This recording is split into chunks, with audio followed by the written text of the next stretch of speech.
Hello guys, तो आज मैं एक्सप्लेन करने जा रहा हूँ बॉस रिटर्न चैप्टर नंबर 5, जिसके अंदर हमें ह्यून का पास्ट देखने को मिलेगा और फर्स्ट ईयर की न्यू गैंग भी आ रही है। तो ऐसे ही और मानवा की एक्सप्लेनेशन के लिए चैनल को लाइक और सब्सक्राइब कर लो। सो चलो टाइम वेस्ट किए बगैर चलते हैं वीडियो की तरफ। तो वीडियो के शुरू में जुंगहुन और सूजिंग जा रहे होते हैं।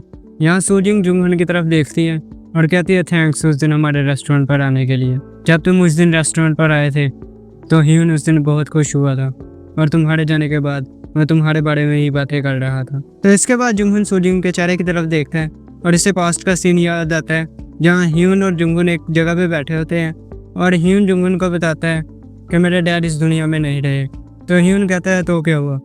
तो आगे ह्यून बताते हैं कि मेरे डैड इस दुनिया में नहीं थे, इसलिए मेरी मोम ही थी जो अकेले सारा रेस्टोरेंट चलाती थी और मैं भी पूरा दिन रेस्टोरेंट पर ही रहता था। यहाँ तक कि मैं अपना खाना भी वहीं खाता था और होमवर्क भी वहीं करता था। लेकिन यहाँ कुछ ऐसे कस्टमर्स भी थे जो मेरी मोम के साथ बहुत बदतमीजी करते थे। इसके बाद हमें एक बंदा दिखाया जाता है जो ह्यून की मोम के साथ बदतमीजी कर रहा होता है और उनसे और ड्रिंक्स मांग रहा होता है, लेकिन ह्यून की मोम ड्रिंक्स देने से मना कर रही होती हैं क्योंकि इस बंदे को आगे बहुत चढ़ चुकी है और अगर ये और ड्रिंक्स देंगी तो इनके खिलाफ कोई पर्चा भी हो सकता है। इसी वजह से ह्यून की मोम ड्रिंक्स देने से मना कर रही होती है। और इसके बाद ह्यून आगे बताते हैं जो ऐसे कस्टमर्स हैं इनको बाकी रेस्टोरेंट्स वाले बेइज्जती करके रेस्टोरेंट से निकाल देते हैं, लेकिन क्योंकि मेरी मोम एक औरत है इसलिए वो कुछ नहीं कर सकती। वहाँ मुझे अपने आप पे बहुत शर्मिंदगी फील होती थी क्योंकि अगर उस टाइम मेरे पास पावर होती तो मैं अपनी मोम को इन सब से बचा सकता था। और एक दिन जब मैं मिडिल स्कूल में था और मैं वापस घर जा रहा था तो मैंने रास्ते में तुम्हें देखा। तुम किसी से फाइट करके वापस जा रहे थे और तुम बिल्कुल वैसे ही लगे जैसा मैं बनना चाहता था। तुम्हारे पास बहुत पावर थी और मैं भी तुम्हारे जैसा बनना चाहता था। तो जुंगहुन कहता है तो इसलिए तो उस दिन मेरे पास आएगा। तो ह्यून कहता है हाँ।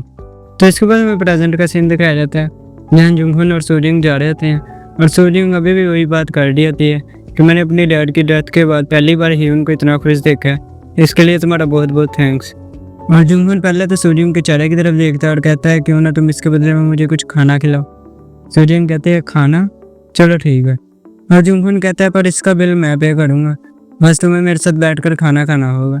ये एक किस्म की डेट ही हो गई है यहाँ और एक किस्म का डेट के लिए पूछ रहा है। और सूजिंग हैरान होकर जुंगहुन की तरफ देखने लग जाती है।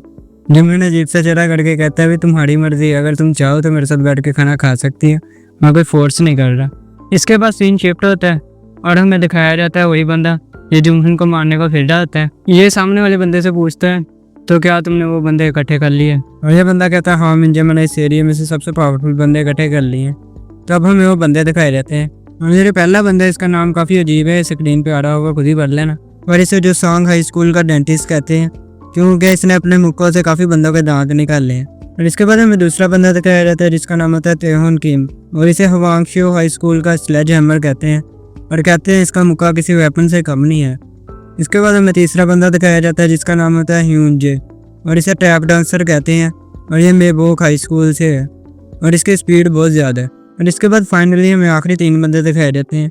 पहले नंबर पे लाल बालों वाला होता है जिसका नाम होता है ड्यूनजियोंग और इसका निक नेम भी रेडी हरी होता है और ये शेंगजियोन हाई स्कूल से है। और फिर ये बंदे के पीछे जो मोटा सा बंदा है इसका नाम है ह्यूनजुन किम और इसे सेंगबक हाई स्कूल का ट्रक कहते हैं। और ये जो बंदा अजीब सा पोज देके खड़ा हुआ है इसका नाम है ह्यूनुक पार्क और ये बेजन हाई स्कूल से है। और ये जो बंदा बताता है हमारे आसपास के एरिया में जो फर्स्ट ईयर में से सबसे पावरफुल बंदे थे वो यही हैं। तो सामने मिंजे कहता है चलो शाबाश, वैसे भी हम फ्यूचर में हमारे बहुत काम आएंगे और अगर पुलिस ने इनको पकड़ भी लिया तो ये अभी स्टूडेंट्स हैं, इनके ऊपर कोई केस भी नहीं हो सकता। तो ये सामने बंदा कहता है यस बॉस, पर अगर तुम्हारे डैड को पता लग गया फिर। और मिंजे इसकी बेइज्जती करता है और कहता है अगर मेरे डैड को पता लग गया तो ये सारा कुछ संभाल तो लेंगे लेकिन उसके बाद हमारी हालत ख़राब हो जाएगी। और ये बंदा कहता है सॉरी मिंजे, मेरा वो मतलब नहीं था। उसके बाद मिंजे कहता है अपनी औकात में रह, अगली बार सोच समझ के बोलना। ये बंदा कहता है यस बॉस। उसके बाद मिंजे कहता है बस एक बात का ध्यान रखना, जुंगहुन बेग को अच्छा सबक सिखाना ताकि वो आइंदा बाद हमारे साथ ना कभी भी रहे। तो इसके बाद हमें दिखाया जाता है जहाँ जुंगहुन बर्गर खा रहा होता है और ऐसे खा रहा होता है जैसे इन्हें इतने सालों से कुछ खाया ही ना हो।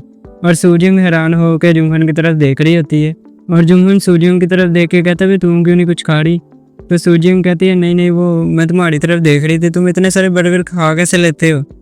तो सामने से जुंगहुन कहता है ये तो हमारी उम्र के लड़कों के लिए आम है। तो सूजिंग सोचती है पर ह्यून से तो एक भी बर्गर नहीं सही तरह खाया जाता और सामने से जुम्हन और स्पीड में बर्गर खाने लग जाता है। सूजिंग कहती है तुम आराम से खाओ, कोई टेंशन वाली बात नहीं है, मैं तब तक यहीं हूँ जब तक तुम सारा खा नहीं लेती। यह सुन के सामने जुम्हन बहुत खुश हो जाता है और इसे पास्ट का सीन याद आता है जहाँ वो ऐसे ही खाना खा रहा होता है और सामने सूजिंग बैठी होती है, इनके आपस में शादी हो गई होती है और सूजिंग जुम्हन को कहती है तुम इतनी स्पीड में खाना क्यों खा रहे हो, आराम से खाओ। तो जुम्हन कहता है मैं इसलिए इतनी स्पीड में खा रहा हूँ ताकि मैं और ज़्यादा खा सकूँ। सूजिंग कहती है कोई मसला नहीं है, तुम आराम से खाना खाओ, तुम जब तक खाना नहीं खाते मैं यहीं हूँ, मैं कहीं नहीं जा रही, और वैसे भी तुम्हें ऐसे खाते देखना मुझे वैसे बहुत अच्छा लगता है।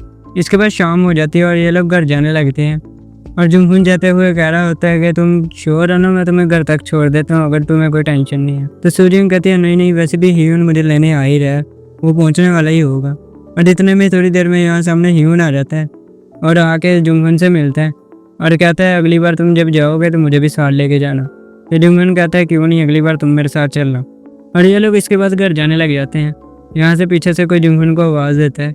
जुम्हन पीछे मुड़ के देखता है तो ये वही बंदे होते हैं जिसे मिंजर ने जुम्हन को मारने के लिए इकट्ठा किया था। और ये बंदा आके कहता है दिखने में तो तू काफ़ी बड़ा लग रहा है, वैसे चल मैं तुझे अपने बारे में बताता हूँ। ये अपना नाम बताता है और कहता है मैं जो सांग हाई स्कूल का डेंटिस्ट हूँ। जुम्हन कहता है क्या नाम है तेरा, और वैसे तो हाई स्कूल में हो तो डेंटिस्ट कैसे है। और ये बंदा कहता है मैं डेंटिस्ट इसलिए हूँ क्योंकि मैंने आज तक बहुत सारे बंदों के दांत निकाले हैं और अब तेरी बारी है। इतने में पीछे से यहाँ एक बंदा आकर जुम्हन को गर्दन से पकड़ लेता है और ये बंदा कहता है शाबाश, इसे अब ऐसे ही पकड़ी रख। और इनमें से एक बंदा जुम्हन के मुक्का मारने के लिए आगे आता है। जुम्हन फिलहाल अपना गार्ड नहीं ऊपर कर रहा होता क्योंकि पीछे से इस बंदे ने इसे पकड़ा हुआ है और ये मोटा सा बंदा आके जुम्हन के पैर में मुक्का मारता है। ये मुक्का तो जुम्हन के काफ़ी जोर के पड़ता है पर इतना भी पावरफुल नहीं लगता जुम्हन के। और ये जो सामने मोटा सा बंदा होता है कहता है लगता है हमारे साथ अब लड़ाई नहीं करना चाहता। तो जैसा कि हमें पता है जुम्हन ने प्रॉमिस किया हुआ है कि वो फाइट नहीं करेगा, तो वो कहता है ये वायलेंस करना अच्छी बात नहीं है, लगता है हमारे दरमियान कोई मिसअंडरस्टैंडिंग हुई है, चलो बैठ के ये बात क्लियर करते हैं।